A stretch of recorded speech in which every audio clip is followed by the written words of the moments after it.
Hello, everyone, and welcome to Perspectives. I'm your host, Sam Jones, and today we're going to play baseball. That's right. So settle down, and you're going to hear some things that you've not heard before about the game. First of all, I got a picture to show you. I want you to take a look at it. Some of you will remember this. Cracker Jacks. And there's an oddity about it. It's 128 years old this month, and was the official snack of baseball the day it premiered. And what's interesting about it, the two guys that both claim to have invented it, well, the Smithsonian Museum, I called them just to make sure, told me they're not real sure who came up with the original formula. Now, let me move on to a couple of other things. Tin Pan Alley, 1908, came out with a song called Take Me Out to the Ball Game. And what's interesting about that, the two guys that wrote it had never seen a ball game. A little odd, don't you think? 1942, 42, it was Jackie Robinson's number, and it's been retired by all the teams now and forevermore. It'll never be used again. He was in the Brooklyn Dodgers franchise, broke the color barrier in baseball because there was a time, some of you may not know this, there were black teams, white teams, red teams. Nobody played together. Well, things sort of changed along the way, which brings me to my first guest, my only guest for today, really. His name is Jake Cornwell. He's a curator of Black Gold in Oil Town. That's an exhibit focused on black baseball teams in the Tulsa area. Good afternoon and welcome. Thanks for having me. No, thanks for being there, man. Tickles me to death. How'd you get into this? Well, I'm a longtime baseball fan. My father was a gifted baseball player, and through kind of a series of unfortunate events, my father had a brain aneurysm very early on. He was 16 years old, and it kind of diminished the ability for him to go on and play at a higher level with all of the different kind of disabilities that were associated with that. But within family lore, my father was talked about, my uncle and my grandmother would say, your dad was good enough to play for the Tulsa Oilers. And so the Tulsa Oilers in my house were celebrated like the New York Yankees or the Boston Red Sox and all of these other wondrous major league teams. Really? So that planted the seed, and then I've shared this story several times, but I grew up, or at least I came of age in an era what I call as a perfect storm. So the perfect storm was that it was the late 1980s. Ted Turner owned TBS and Turner Broadcasting. WGN broadcast the Cub games, and through those networks, they would show baseball games, but they'd also show documentaries and old World Series games. So I had the fortunate ability to be able to watch Mickey Mantle play in the 1951 World Series, or watch Jackie Robinson play in the 1955 World Series. Tag your Harry Carey Column. Yes.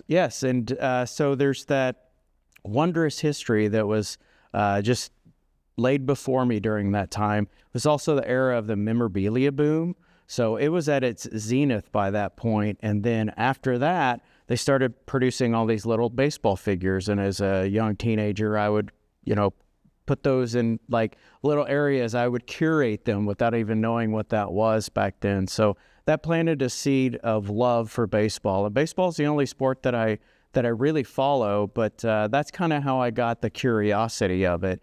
And I've been a lifelong fan, and I've been very proud of the history of baseball in Oklahoma, and sometimes it's been an underserved history. And so I'm just trying to do my part to preserve some of those stories, keep that narrative going that future generations can learn from. When black baseball games were held, there was no limit on who could come through the gate. No, so at early on in the 1910s and in the 1920s, it's an interesting juxtaposition that happens, especially whenever you look at Association Park. Association Park was built in 1914, so previously in 1913 there had been a stadium collapse, and actually one person died in this collapse. So the city had to build a new park, and so they built it in 1914, and it was named Association Park. If anybody are familiar with where Magic City Books is, or Duet Restaurant, in that city block is where Association Park was in downtown Tulsa. Well, they built that park, and in 1914, they only have the grandstands at this point. And so on a sunny day, several people come to watch the ball game, and some African Americans sit in the grandstand to shade themselves and be able to watch the ball game. Well, during this time, Jim Crow was still very much an integrated part of society, and so this outrages those elements of Jim Crow ethics.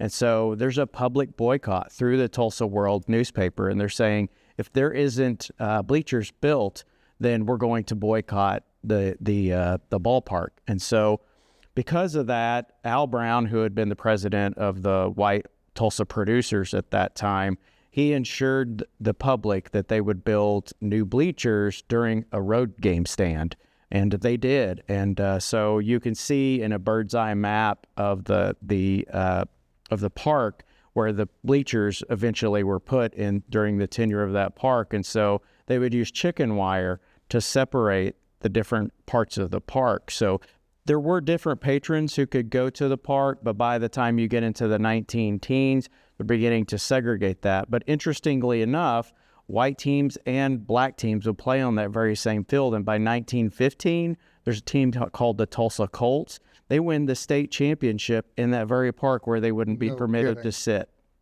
No kidding. Well, tell me something. We're talking about an era of Jim Crow that was all over the United States. It wasn't just Tulsa. It was everywhere. How in the world could there be black baseball in a white town? Well, in Tulsa, we have Black Wall Street, and it's thriving. That's true.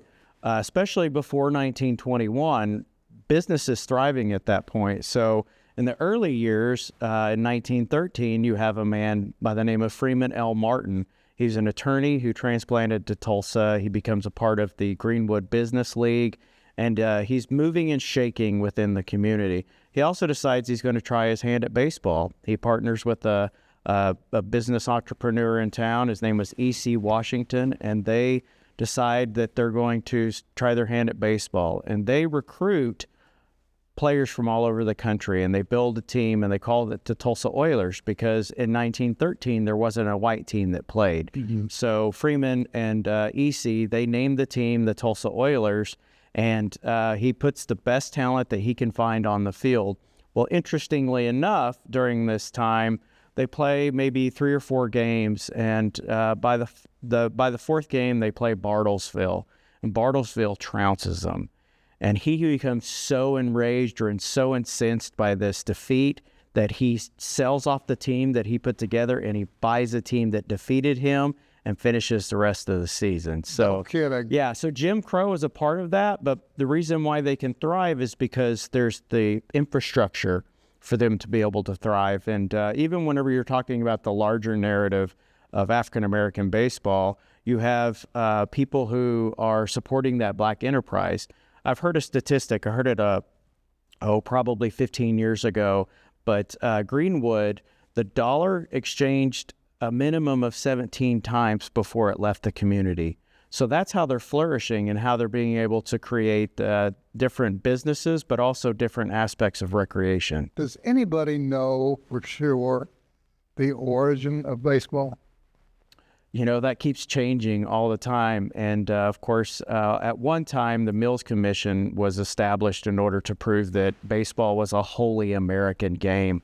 And they basically deduced that Abner Doubleday had invented baseball, but then scholars begin to look at that narrative and they're like, Abner Doubleday was never in Cooperstown whenever this narrative was established. Really? And yeah, he was a Civil War general at that point, and he couldn't have been there. So we don't really know. And news sources pop up all the time. They're saying that baseball was invented as early as the 1700s and was played in the United States. So that narrative keeps changing, and there's no definitive answer. Jake, we're going to take a short break. When we come back, I'm going to deviate just a little bit because you dropped a bombshell on me about red teams. We'll get into that shortly. Short break, we'll be right back.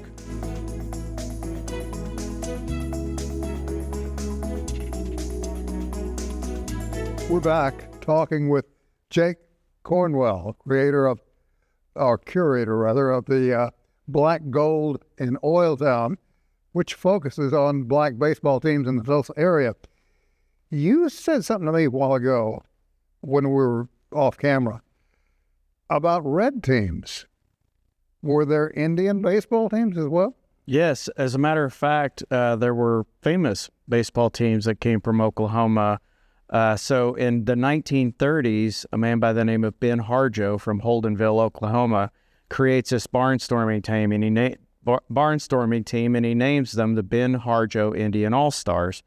Well, he begins to travel the country in the early 30s. Of course, this is in the throes of the Great Depression, but they'll travel all over the country. They even go to New York and play against Babe Ruth's All-Stars at one time. Really? Interestingly enough, with this team is that Jim Thorpe, one of the greatest athletes of all time, was the manager of that team. So Ben Harjo and Jim Thorpe had a great relationship, and he was basically the face of it. And so a lot of Native American teams from Oklahoma would barnstorm, and there were other teams like the Nebraska Indians. They would travel around.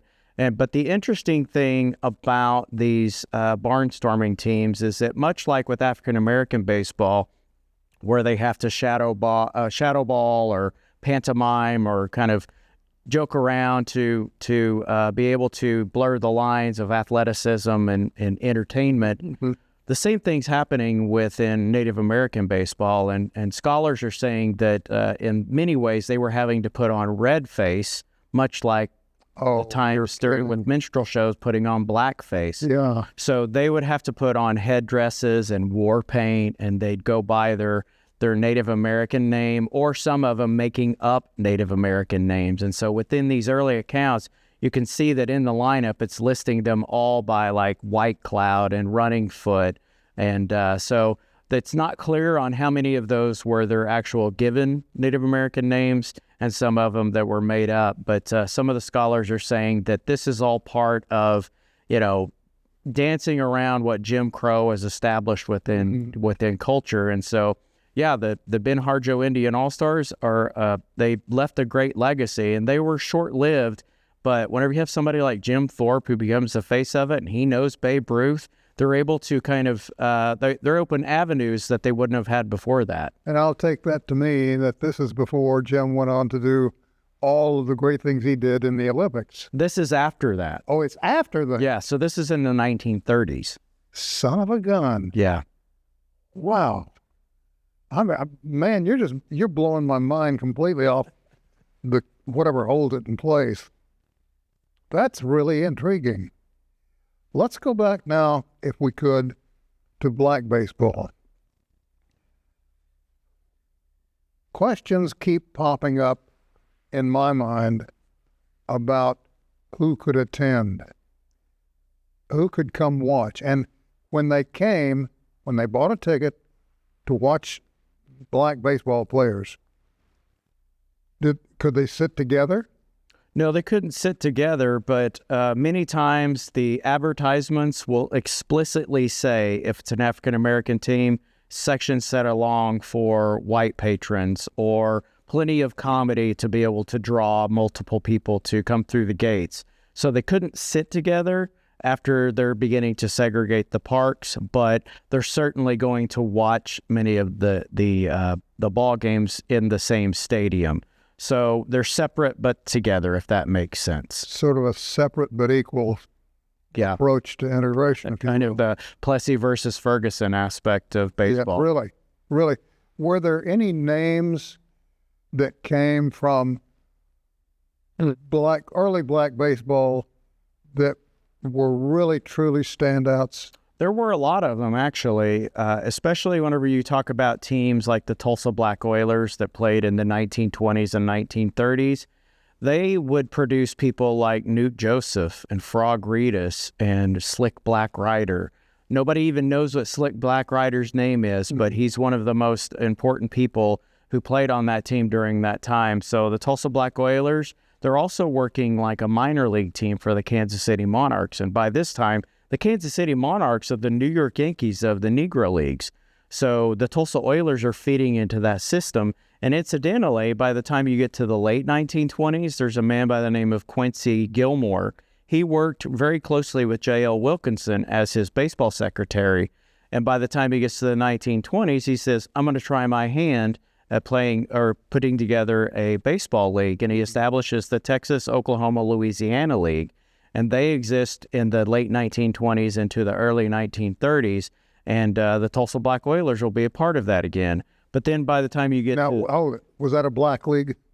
Yes. Okay, I'm sorry. Go ahead. Yeah, and there were many black leagues, and a lot of times teams would borrow names from the local white team. So the Tulsa Black Oilers were the Tulsa Oilers by inserting black within the team because there had been the Tulsa Oilers. So many times they're doing that, but also the leagues. So in the 1920s, there's the Western League, and the Tulsa Oilers white team wins the Western League championship in 1922. Well, so do the Tulsa Black Oilers. They're playing in the colored Western League, and they win the championship in 1922 as well. So it's a booming time in 1922 for baseball. I read Jackie Robinson's story. I saw the movie they made about it. Although it was like a stone skipping across the water, there were so many things that were left out. You do that in motion pictures. But the book lends itself to more specific achievements. Here's a man who was the first black player to cross the line and become a member of a white team, which opened the door for others. He was rejected by some players on his own team. And then, as they began to accept him, other teams began to realize, you know what? We can take a look at some of these black players now, and we can do the same thing they're doing. And out of that grew an incredible array of talent. Mm-hmm. Well, there's good and bad with that. Jackie Robinson, he becomes the face of what black baseball will look like in Major League Baseball. One of the things that they bring along into Major League Baseball is small ball, base to base to base, base stealing, bunts, all of those kind of things, sacrifice hits, bringing small ball to the game where it's not necessarily centered on home runs. Sure, there's home runs, but so they bring that to the game. But the bad thing that comes from it is that, the Negro Leagues was a black enterprise for many, many years. And by the time you get to integration, they're going to start to gut the Negro Leagues. And so you have people like Larry Doby, who played for the Newark Eagles, and you have Monty Irvin and Satchel Paige at the very end of his career. He's going to integrate into baseball. So the kind of the negative effect of that is that it's going to completely wipe out a thriving black enterprise. So there's the good and bad of that, to be able to see the successes of a few people, but then a whole business will end up going to the wayside because of that. And interestingly enough, throughout the whole tragedy of the scandal, I think it was Chicago, where they had the big bribery thing going on. In 1919. There were no black players involved. No. Not one. By that time, the gentleman's agreement was very strongly established in baseball. So, yeah, there were no African Americans playing in Major League Baseball at that time. Jake, we're going to take another break. Come back and I'll get some more from you. This is really interesting. Short break here from Jake, and he's also, remember, the curator of the Black and Gold in Oil Town. That's a big exhibit you got to see. We'll be right back.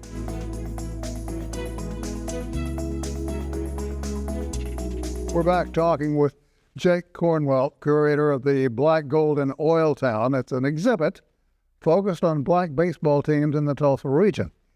I recall my grandfather, I just mentioned this to you, took me to a black baseball game once, and he said, "You're going to see some real talent today." And I said, "Well, why don't we see it all the time?" He said, "Because there are too many folks scared of black people." Mm-hmm. And I never forgot that statement. That fear, though, started to wane rather quickly, didn't it? Mm-hmm. With that era, so Roy Clark was a friend of mine, the old super picker from Hee Haw, and he actually went to go see the Homestead Grays when he lived in Virginia. They went down to Washington, D.C. to watch the Grays. kind of a very similar story to what you mentioned. You know, he wanted to be a ball player. Yes, he did. He was actually looked at by the St. Louis Browns. Is that right? Yeah. So Roy whenever we'd talk and I worked together with him, we'd talk about baseball and hot rodding, all kinds of wonderful things outside of the canon of music. And so, but yeah, he was an ardent baseball fan. And so he shared a very similar story.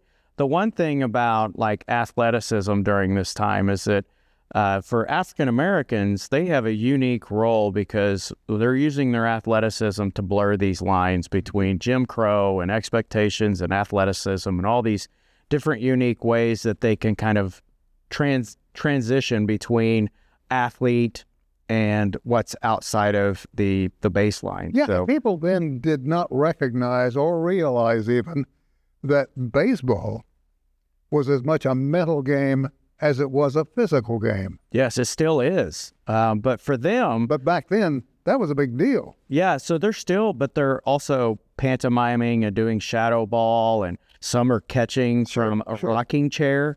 And so you have to be able to be that much better of an athlete to be able to play the game at a competitive level and then still clown on the field. So Like the Harlem Globetrotters. yes. And the Harlem Globetrotters actually started out as a baseball team. No. Yeah, Abe Saberstein, he created the Harlem Globetrotters, and it was a baseball team at first. Wow. Where is your exhibit? It's at 101 Archer.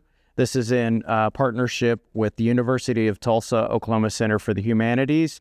Sean Latham, director there, has been a great supporter of this project, and I couldn't be more proud of the relationship that we've created, but also the product that people can see there. Is this going to become a permanent home?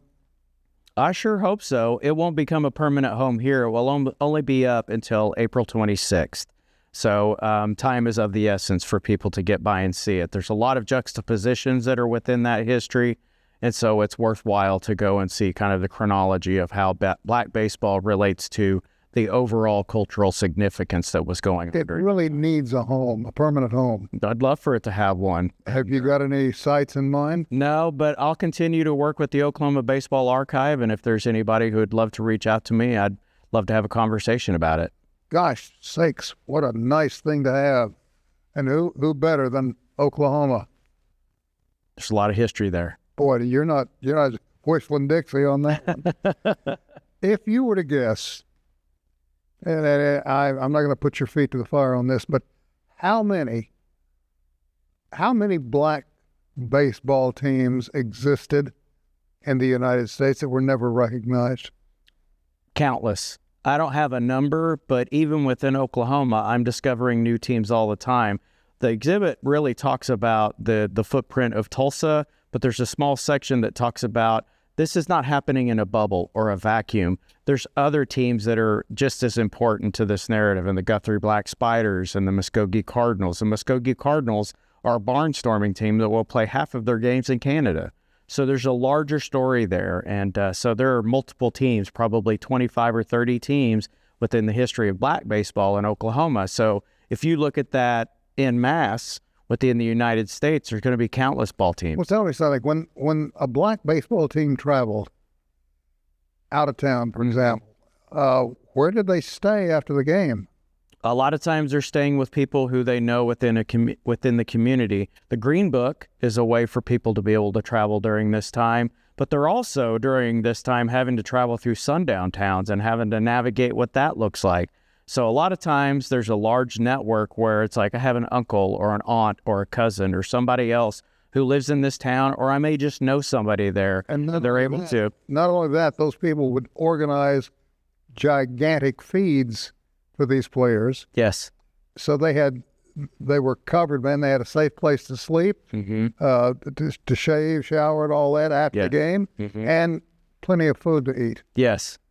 Oh, wow. You need a building.